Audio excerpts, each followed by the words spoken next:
Hi friends, good evening. तो आज हम नेक्स्ट क्वेश्चन पे हैं।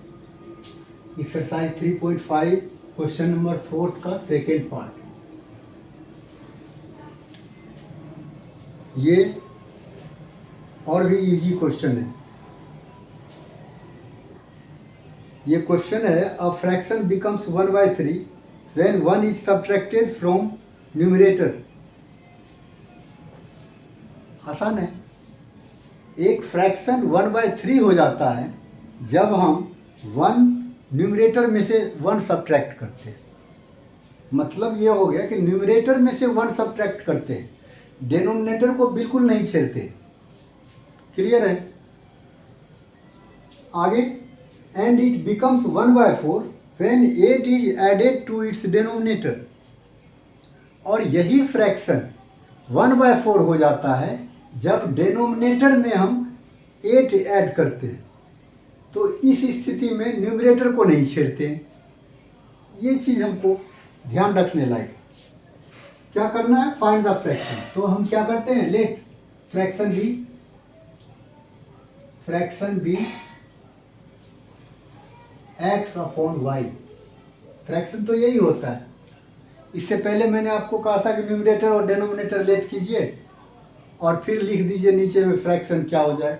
न्यूमरेटर को x लेट कर लीजिए, डिनोमिनेटर को y लेट कर लीजिए, देन फ्रैक्शन इक्वल्स टू क्या हो जाएगा? x/y। ऐसा भी कर सकते हैं और डायरेक्ट फ्रैक्शन को भी हम लेट कर सकते हैं। समझने वाला समझ लेगा कि इस फ्रैक्शन में x जो है वो न्यूमरेटर है और y जो है वो डिनोमिनेटर है।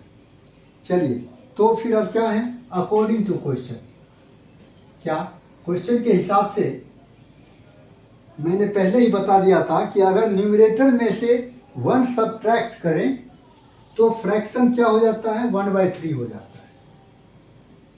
तो x अपॉन वाई तो हमारा फ्रैक्शन है। न्यूमरेटर में से 1 सब्ट्रैक्ट करें, डिनोमिनेटर को छेड़ना नहीं है, तो ये इक्वल हो जाता है 1/3 का। सीधी सी बात है ना? काफ़ी इजी क्वेश्चन है। अब क्या करना है? 3 को x से 3x माइनस 3 को 1 से 3 इक्वल्स टू y को 1 से y। अब क्या करना है? 3x माइनस y को इधर ले आइए, ये प्लस y है, इधर आएगा माइनस हो जाएगा, और -3 उधर जाएगा तो प्लस हो जाएगा। ये इक्वेशन 1 हो गई। है ना आसान क्वेश्चन? इसी तरीके से सिमिलरली लिख दीजिए। अब क्या करना है? आगे क्या कहा? डिनोमिनेटर में से जब 8 डिनोमिनेटर में 8 ऐड करते, फिर x/y है ही, डिनोमिनेटर में 8 को ऐड करें तो न्यूमरेटर को नहीं छेड़ेंगे, तो फ्रैक्शन क्या हो जाता है? 1/4। क्लियर है? ये क्या हो जाएगा? 4 को x से 4x इक्वल्स टू y को 1 से y ही, और फिर 8 को 1 से तो 8 ही। अब क्या हो गया? 4x minus y equals to 8। अब इसमें दोनों इक्वेशन में अगर आप देखेंगे तो y वाला टर्म जो है वो इक्वल है। इक्वल है तो इसको फिर मल्टीप्लाई करने की कोई जरूरत है ही नहीं। डायरेक्ट क्या कीजिए? सब्ट्रैक्ट कीजिए। क्लियर है? और सब्ट्रैक्ट कीजिएगा तो जैसे फर्स्ट क्वेश्चन में करवाया था, from equation subtracting equation 2 from 1 we get। अब क्या कीजिए? 3x minus y equals to 3 है, एक इक्वेशन। फ्रॉम 1 है तो 1 वाले को ऊपर लिखेंगे और फिर 2 वाले को कहाँ लिखेंगे? नीचे, इक्वल्स टू 8। हमने क्या कहा? इसको सब्ट्रैक्ट कीजिएगा। सब्ट्रैक्ट इसीलिए कीजिएगा कि ये भी माइनस है, ये भी माइनस है और ये भी माइनस है। जब सब्ट्रैक्ट करेंगे तो ये प्लस बन जाएगा, तब ये कट जाएगा, ये माइनस हो जाएगा, ये माइनस हो जाएगा।